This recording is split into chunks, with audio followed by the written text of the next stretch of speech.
Madalas po na bukang bibig ko ngayon ng iba't ibang mga sektor, lalo na ho yung mga nakikisawsaw dito po sa issue pa ng impeachment, ay kagustuhan ng taong bayan. Dapat na maiprosige itong impeachment laban po kay VP Sara Duterte at may mga lumalabas nga ho, di ba, na mga survey na kung saan ay sinasabi, nako, base sa survey ay dapat daw po humarap.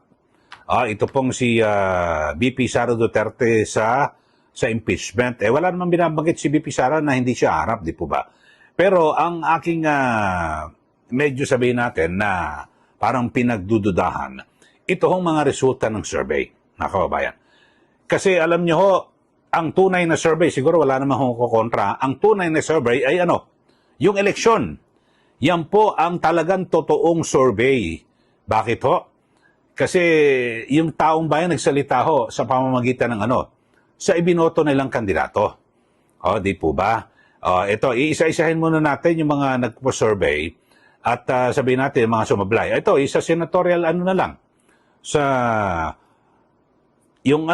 kandidato ng alyansa, ang sabi po ng Okta Research, mga kababayan, 10 raw sa alyansa ang mananalo. At nasa, panoorin ho ninyo. Pakinggan nyo ho panoorin. Sabi po, at nag-release po yung Philippine News Agency, gobyerno.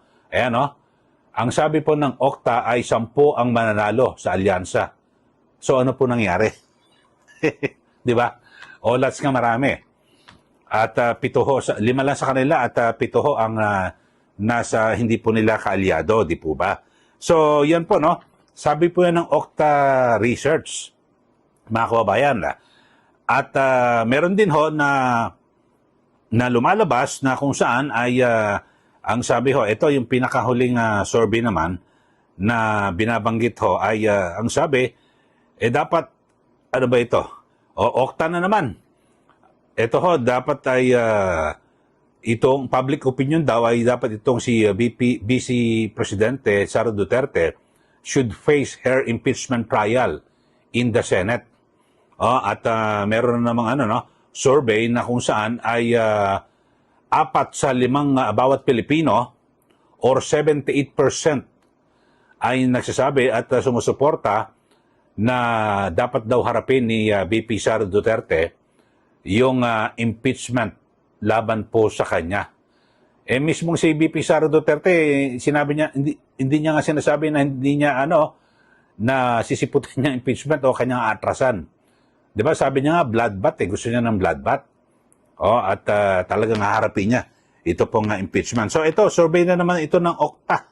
Nakadalawa na ho itong Okta na to, mga kababayan. At may mga survey din ho, na kung saan, ito ho, ano ba to? May 10, bago mag-eleksyon. President Marcos gets 61.8%.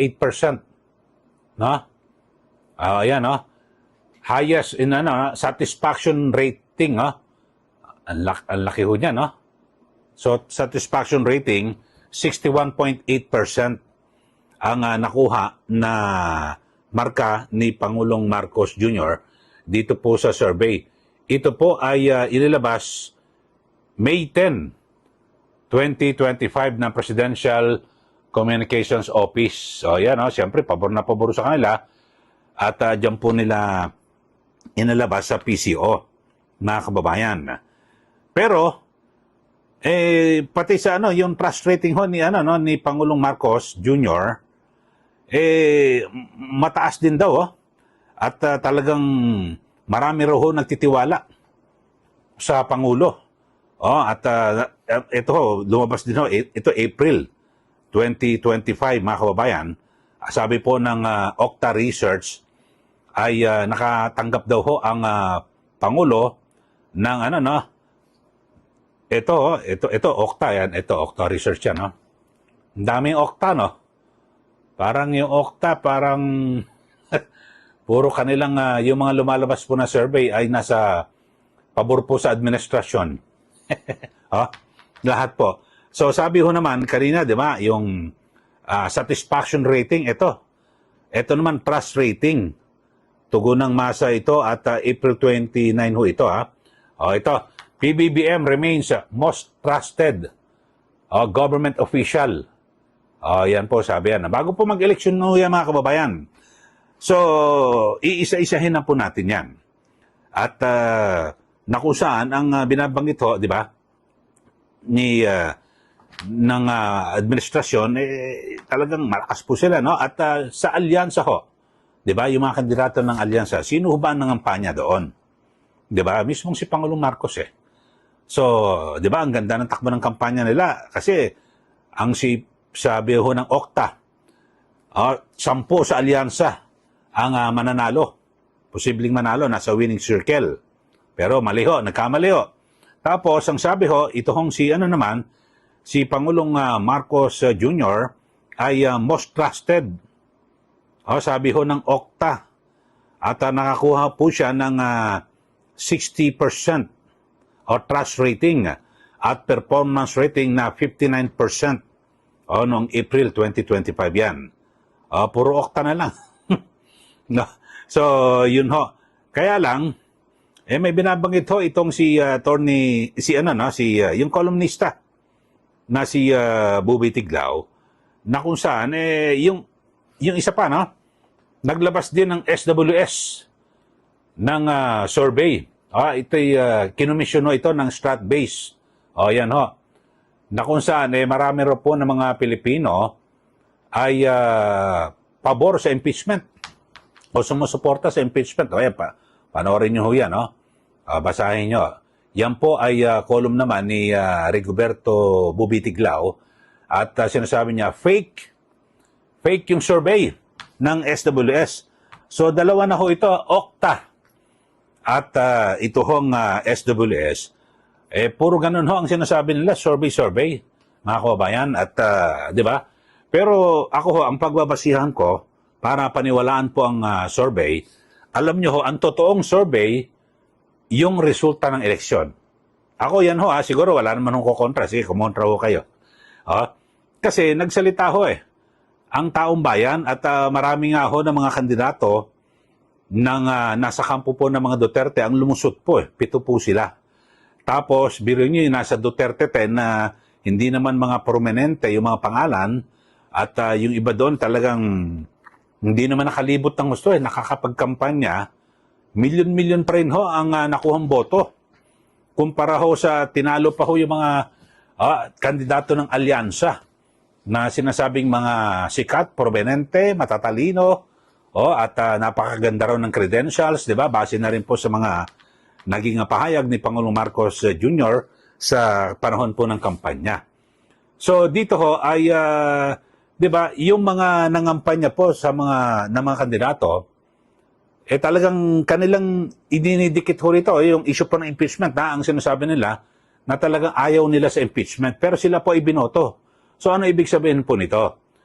Yung mga kandidato na nanalo dahil sa ang kanilang paninindigan ayaw po nila sa impeachment, so pwede itong sasalamin sa kagustuhan ng mayoryang Pilipino. Bakit to? Kasi ibinoto nila at ang kanilang pananaw, ayaw nila sa impeachment, yung mga kandidato. Yung mga gusto sa impeachment, di nanalo. Hindi po ba?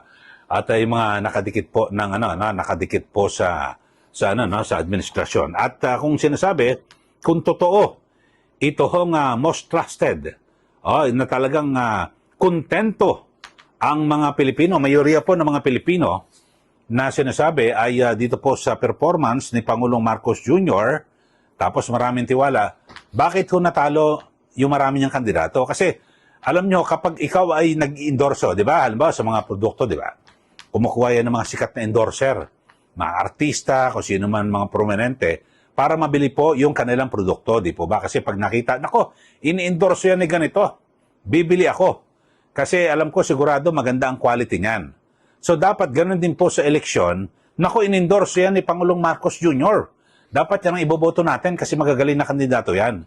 Kung totoo, ito hong mga survey na ito, tulad ng Okta, at again din po sa SWS, sabi nga ni Bubi Tiglao, fake, keke, yung survey na yan.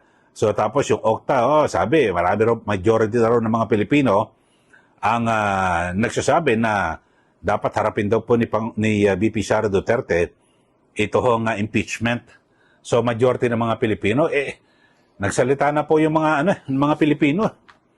Okay lang, yung mga nagsalita ng mga Pilipino sa panahon po ng eleksyon, sa pamamagitan ng balota, sila po yung hindi sobrang iingay. Na maiingay, katulad ho ng mga ilang mga abogado, mga sinasabing eksperto sila sa batas. Kapag tiningnan mo naman yung kanilang background ng mga kababayan, ikukonek mo sa, diluwan pala ito. Ito talaga anti-Duterte pala ito.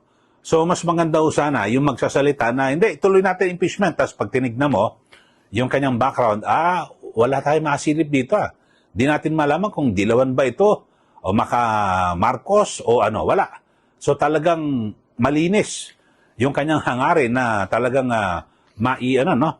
maipursige yung kasong impeachment. Ganun ho. Kasi kung kayo naman na meron halimbawa, bias naman, sabi nga ni Senator Alan Peter Cayetano, may bias ho kayo, alam naman kayong dilawan, siyempre, tapos mag-iingay ka, yun? So, hindi patas ang labanan.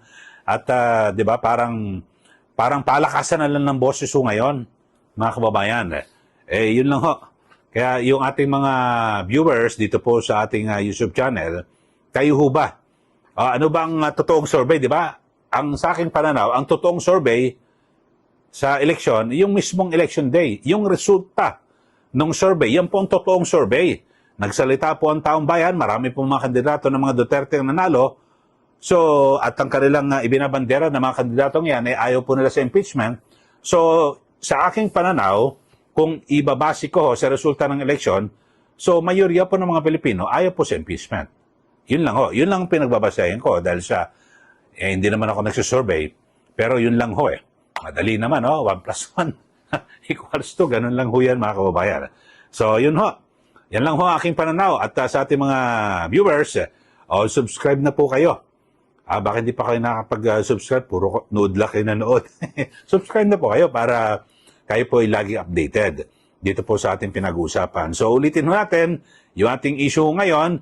Maraming mga lumalabas sa survey na parang pabor po sa administrasyon at dito sa impeachment. At nang lumabas po ang tunay na resulta ng eleksyon o tunay na survey sa pamamagitan ng eleksyon, parang baliktad po yung kanilang mga pinagsasabi. So, dapat pa ho ba tayo magtitiwala sa mga survey na yan? O lalo na yung Okta na yan. At yung SWS, sabi nga ni Bubi Tiglao, peke. Parang baka nagpapagamit po sila. Huwag naman po sana. Hindi po ba? Okay, maraming salamat. Muli, ito po si Ka Eli. Magandang araw po sa atin lahat.